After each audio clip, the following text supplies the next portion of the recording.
E aí, beleza, criatura? Acentuação gráfica, regras especiais. Agora para terminar, né? E mais uma regra que foi alterada, né? A do trema. Alterada não, desapareceu. Mas como a mudança é muito recente, eu sou obrigado a explicar como era e como ficou. E isso vai ajudar você a entender algumas outras coisas também que são importantes ainda hoje. Mas como é que era antigamente? Era assim, ó. Se eu tivesse aqui do lado esquerdo G ou Q, e aqui no meio U, e aqui do lado direito E ou I, e por favor, tinha que ser E ou I, podia ser que o U não tivesse nada aqui em cima.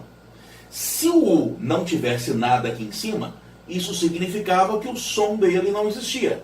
Era um som vazio. Como, por exemplo, em guerra. Em guerra, por exemplo, o som do U não aparece. O som do U não aparece. Agora, se houvesse o trema, aí o som do U aparecia como semivogal. É o caso, por exemplo, de Anhanguera. Anhanguera. Antigamente colocava-se o trema. Olha que interessante. Nesse caso, o som do U não aparece. Não aparece. Tanto é verdade que GU tem um som só.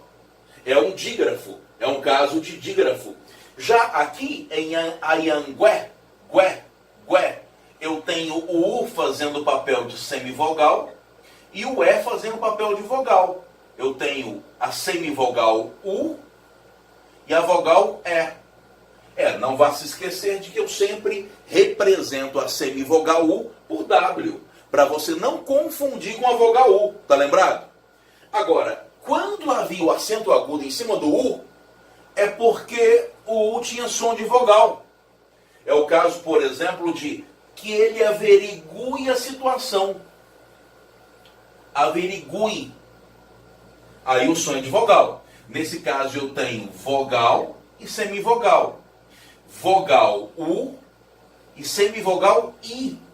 Já que apesar de eu escrever E, eu falo I, que ele averigue a situação. Que ele averigue a situação. Era assim. Era essa a regra. Regra que desapareceu com a nova ortografia. Agora, você não coloca mais o trema, nesse caso, e nem coloca nesses casos o acento agudo. Mas, por favor, a pronúncia não mudou. A pronúncia continua sendo exatamente a mesma. Claro, a pronúncia é a mesma. Eu continuo falando gué, sem que o som do apareça. Eu continuo falando Anhangué, o som do U como semivogal, gué, fraquinho, e que ele averigue com o som do U bem forte nesse caso. Com o som do U bem forte. Ou seja, a nova ortografia alterou só a ortografia. Não alterou a pronúncia da palavra. Entenda isso, por favor.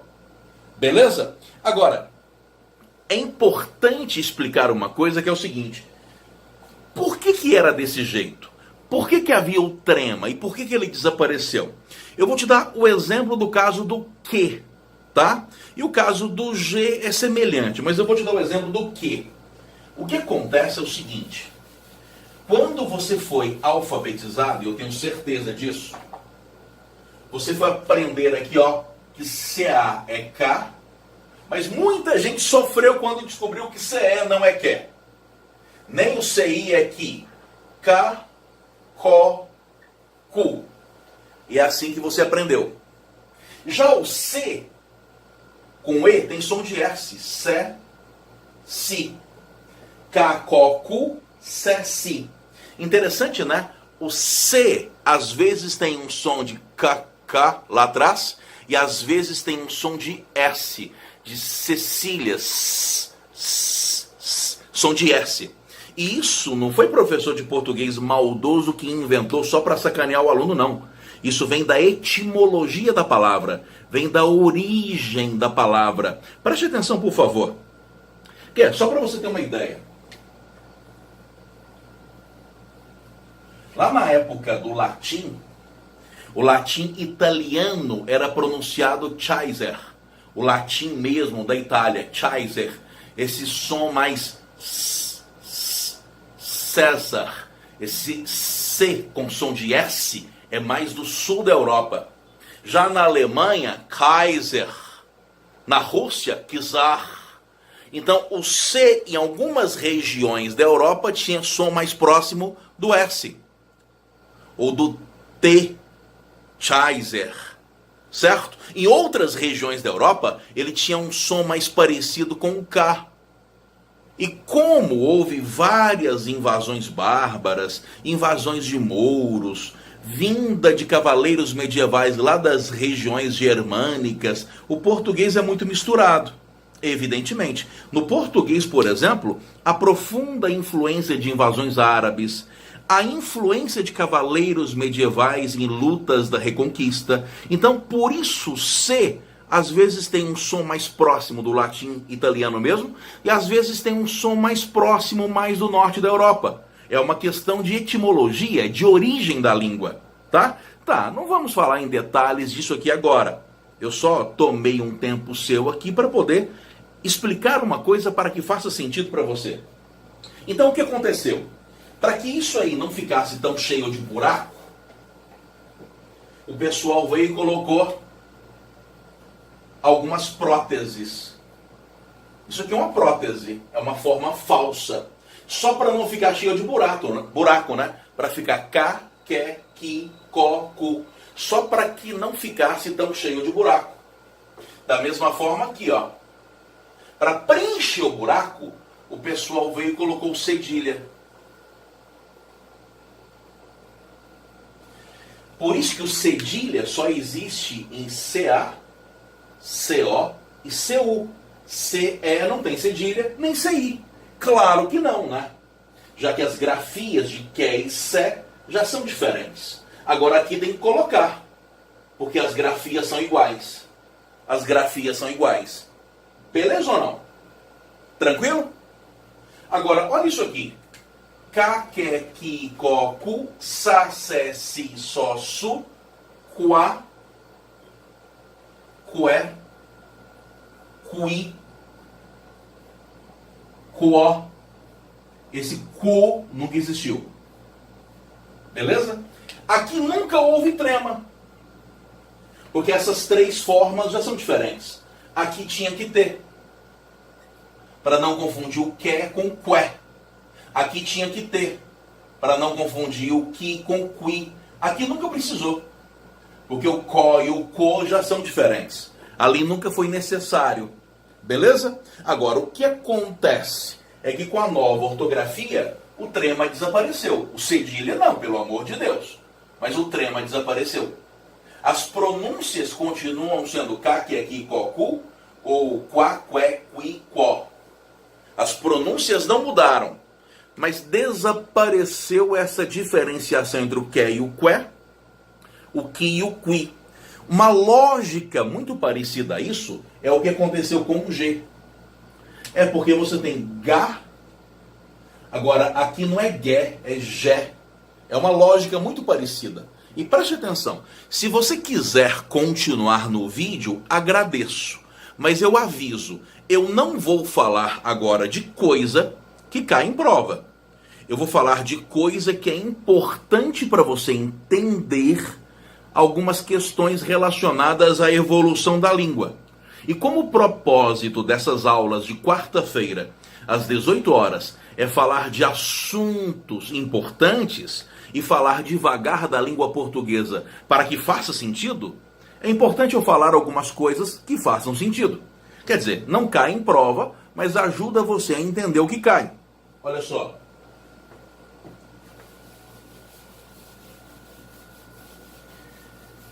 Questão parecida aconteceu com o G. Ó, GA é Gá, mas GE não é Gué. Aí ficou um buraco. Nem GI é Gui, Gá, Gó, Gu. Porque o GE tem som de J. Gé, Gi. Só para tampar os buracos, apareceu o G. Aqui já, jé, gi, jó, ju. Agora o gá, gué, gui, gó, gu, aí colocaram essas próteses. Próteses porque são formas artificiais, criadas para preencher esse buraco mesmo. Beleza ou não? Agora, cuidado. O som de G pode ser também com J, né? E o som de Gi pode ser também com J. Aí vai depender de uma série de outras questões, tá? De uma série de outras questões. Mas olha só. Gá, gué, gui, gó, gu, já, jé, gi, jó, ju, guá, gué, gui, guó. Esse gu nunca existiu. Nunca existiu. Antigamente, havia trema aqui e aqui, só. Como eu disse para você, só quando termina com E ou com I. Por quê? Porque só aqui é que havia a chance de você confundir o gué com gué, o gui com gui. Aqui não, as três formas já são suficientemente diferentes.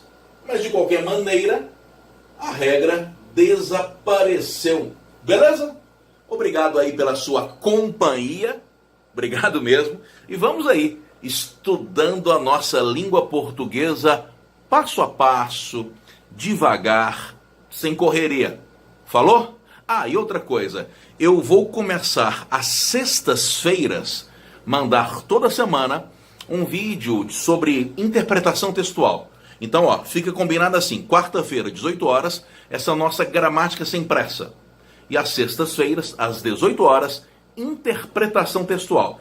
Ah, e eu vou começar falando de conteúdo mesmo, sobre interpretação textual. Fechou? Um abraço.